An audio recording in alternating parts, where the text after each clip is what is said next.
রোজার আগে 11টি আমলের প্রস্তুতি খুবই জরুরি। হে মুসলমান, তোমরা অপেক্ষা করছো রমজানের, সামনে রমজান তোমাদের জন্য অপেক্ষা করছে। সাহাবাগণ রমজান আসার আগে 11টি আমল বেশি বেশি করতেন। 11টি আমলের প্রস্তুতি তারা শুরু করে দিতেন। সেই 11টি আমল কি করতেন আমরা আজকে জেনে নেব ইনশাআল্লাহ। সবাই ভিডিওটার সাথে থাকবেন, সম্পূর্ণ ভিডিও দেখবেন। অবশ্যই আপনারা জানতে পারবেন রমজান আসার আগে কি প্রস্তুতি নিতেন সাহাবাগণ। হযরত মুআল্লা ইবনে ফজল রাহমাতুল্লাহি আলাইহি নামের এক বিখ্যাত তাবিঈ বলেন, সালেফে সালেহিনগণ রমজানের 6 মাস আগে থেকে আল্লাহর কাছে দোয়া করতেন। কি দোয়া করতেন? দোয়া করতেন, হে আল্লাহ, আপনি আমাদের রমজান পর্যন্ত হায়াত দান করেন। আর রমজান শেষ তারা বাকি 6 মাস দোয়া করতেন, হে আল্লাহ, রমজানে যা আমল করেছি তা আপনি কবুল করে নেন। আল্লাহুম্মা ইন্নাকা আফুউন কারীম তুহিব্বুল আফওয়া আফু আন্নি। আপনারা বেশি বেশি এই দোয়াটা রমজান আসার আগে আপনারা পড়বেন, আমল করবেন। রাসূল সাল্লাল্লাহু আলাইহি সাল্লাম ইরশাদ করেছেন, নিশ্চয়ই আল্লাহর কোনো বান্দা যে কোনো ভালো কাজ বা আমল যদি যথাযথভাবে উত্তম উপায়ে করে, তবে সে আমল বা কাজ আল্লাহ তাআলার পছন্দনীয় হিসেবে গ্রহণ করেন। সুবহানাল্লাহ। তো আসুন সেই দাফে দাফে আমরা এক এক করে জানতে পারবো সেই প্রস্তুতি আমলগুলো কি। রমজান আসার আগে যে 1 নম্বর যে প্রস্তুতি আমলটি করতেন সেটি হচ্ছে তওবা ইস্তেগফার করতেন। তওবা ইস্তেগফার করতেন 1 নম্বরে। রমজানের আগে সব গুনাহ থেকে তওবা ইস্তেগফার করতে হবে। কোনো অন্যায়কারী যদি ভাবে যে রমজান চলে এসেছে আর আমার সব গুনাহ এমনিতে ক্ষমা হয়ে যাবে, বাস্তবে বিষয়টি এমন নয়, বরং আগ থেকে তওবা ইস্তেগফার করে রমজানের যাবতীয় কল্যাণ লাভে নিজেকে প্রস্তুত করাই খুবই জরুরি। যাবতীয় কল্যাণ লাভে নিজেকে প্রস্তুত করাই হচ্ছে খুবই জরুরি। আর তাতে আল্লাহ তাআলা এই বান্দার আগের সব গুনাহ মাফ করে দিয়ে রমজানের যাবতীয় কল্যাণ দিয়ে জীবন সুন্দর করে দেবেন। এই জন্য বান্দা বেশি বেশি পড়বে আস্তাগফিরুল্লাহ আস্তাগফিরুল্লাহ। তাহলে রমজান আসার আগে আগে আমাদের প্রথম কাজ হচ্ছে ইস্তেগফার বেশি বেশি করা আল্লাহ সুবহানাহু ওয়া তাআলার কাছে, যাতে আমাদের রমজান আসার আগে আমাদের গুনাহগুলো ক্ষমা করে দেন আল্লাহ সুবহানাহু ওয়া তাআলা।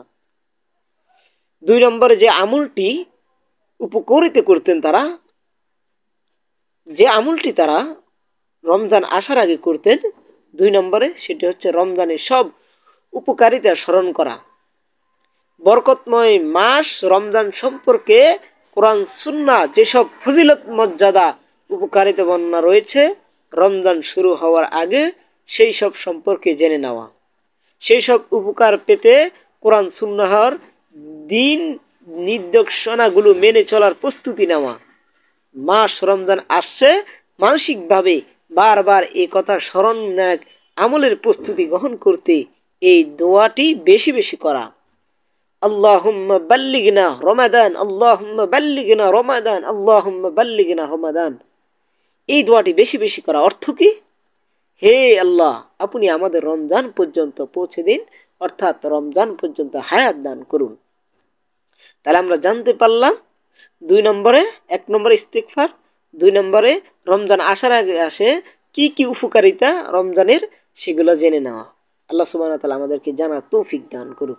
3 নম্বরে রমজানের আসার আগে যে প্রস্তুতি নিতে হবে সেটা হচ্ছে রমজানের রোজার মানসিক প্রতিজ্ঞা নেওয়া।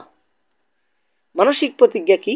রমজান মাসে পরিপূর্ণ সওয়াব ও ক্ষমা পেতে মানসিকভাবে প্রস্তুতি গ্রহণ করা। জীবনভর যত গুনাহ করেছি এ রমজানের সেসব গুনাহ বা অন্যায় থেকে পরিপূর্ণ ক্ষমা পেতে হবে, সবচেয়ে বেশি সওয়াব পেতে হবে।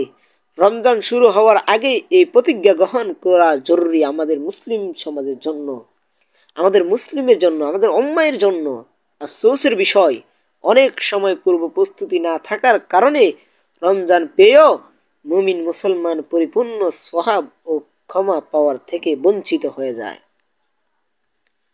প্রতিজ্ঞা এমনভাবে করতে হবে, চাকরি বাকরি, ব্যবসা বাণিজ্য বা নিজের কাজ যেমনই হোক, আমি আমার বিগত জীবনের সব গুনাহ থেকে নিজেকে মাফ করিয়ে নেব, এই প্রতিজ্ঞা করা। আমার প্রতি আল্লাহকে রাজি খুশি করিয়ে ছাড়বো ইনশাআল্লাহ, এমন প্রতিজ্ঞা করতে হবে।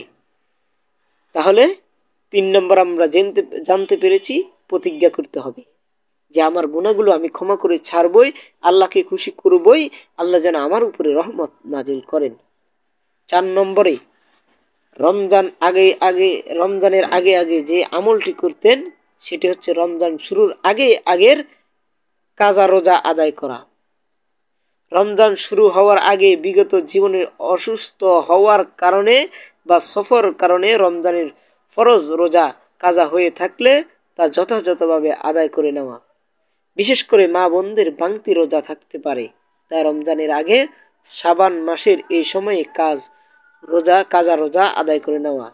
এতে 2টি ভালো আমল বাস্তবায়িত হবে। প্রথমটি, রমজানের ফরজ আমলের প্রতি আগ্রহ বাড়বে। 2, বিগত জীবনের কাজা রোজা আদায় হবে, রমজানের রোজা পালনের প্রতি আগ্রহ বাড়বে। দ্বিতীয়, সুন্নাতের অনুসরণ হবে।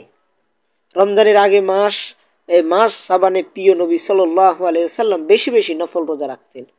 রমজানের প্রস্তুতি গ্রহণ করতে কাজা রোজা আদায় করার মাধ্যমে সুন্নাতের অনুসরণ হয়ে যাবে। 5 নম্বরে, যাবতীয় গুনাহ থেকে সাধারণ ক্ষমা পাওয়ার চেষ্টা করা। আল্লাহ তাআলা রমজান মাসে অনেক মানুষকে জাহান্নামের আগুন থেকে মুক্তি দিয়ে থাকেন, তবে ওই সাধারণ ক্ষমা সবার ভাগ্য জোটে না। কেননা এই ক্ষমা পেতে হলে 2টি কাজ থেকে বিরত থাকতে হবে। ক্ষমা প্রার্থনা করে তা থেকে ফিরে আসতে হবে। তাহলে শিরিক থেকে মুক্তি থাকা, আল্লাহর সঙ্গে কাউকে শিরিক না করা। কেউ ইচ্ছা কিংবা অনিচ্ছা ছোট বা বড় শিরিক করে থাকলে রমজানের আসার আগে তা থেকে তওবা ইস্তেগফারের মাধ্যমে ফিরে আসা। হিংসা থেকে মুক্ত থাকা, কারো প্রতি কোনো বিষয়ে হিংসা না করা, কারণ হিংসা মানুষের সব নেক আমল সেভাবে জ্বালিয়ে দেয় যেভাবে আগুন কাঠকে জ্বালিয়ে দেয়। তাই হিংসা পরিহার করে মনকে ক্ষমা লাভে সচ্ছল রাখা। রমজানের ফরজ রোজার নিয়ম কানুন জেনে নেওয়া। রমজান মাস আসার আগে রোজা পালনের মাসাইল তথা নিয়ম কানুনগুলো ভালোভাবে জেনে নেওয়া জরুরি। আর তাতে রমজানের রোজা নষ্ট হওয়া থেকে বা মাকরুহ